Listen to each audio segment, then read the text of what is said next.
ఉండాలి అంటే ముందుగా ఆయన యందు భయభక్తులు కలిగి జీవించాలి. భయభక్తులు కలిగి జీవించడం మూలంగా దేవుడు దేవదూతలను మనకి కాపుదలేసి కాపాడుతాను అంటున్నాడు.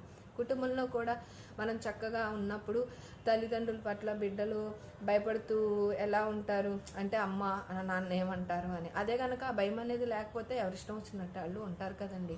అలా కాకోకుండా భయం అనేది ఎక్కడ అవసరమో అది తప్పకుండా అక్కడ అవసరమో ఉపయోగించాలి. ఎందుకంటే తల్లిదండ్రులు పిల్లలు ఏం చేసినా వదిలేస్తే అప్పుడు ఏమవుతుంది, వాళ్ళు ఇష్టం వచ్చినట్టు అవుతారు. కానీ వాళ్ళని భయం అంటే ఏదో కొట్టేసో ఏదో ఇచ్చేసి కాదండి. కొన్ని విషయాలు వాళ్ళకి మంచిగా చెప్తూ వెళ్తూ ఉన్నప్పుడు అన్ని విషయాల్లో వాళ్ళకి అవగాహన వస్తుంది. వాళ్ళు విన్నప్పుడు కొంచెం ఆ సామెతల గ్రంథంలో బెత్తను వాడిని కుమారుని మీరే శిక్షిస్తారు, వాళ్ళకి నరకాజ్ఞాన్ని మీరే వెళ్ళటానికి పాత్రులు అవుతారని దేవుడే చెప్తున్నాడు కదా. అందుకే మరి ముఖ్యంగా వాళ్ళకి మనం చెప్పే విధంగా చెప్తూ మనం చేసుకున్నప్పుడు వాళ్ళు భయభక్తులతో ఉంటారండి. మరి ముఖ్యంగా దేవుడందు భయభక్తులు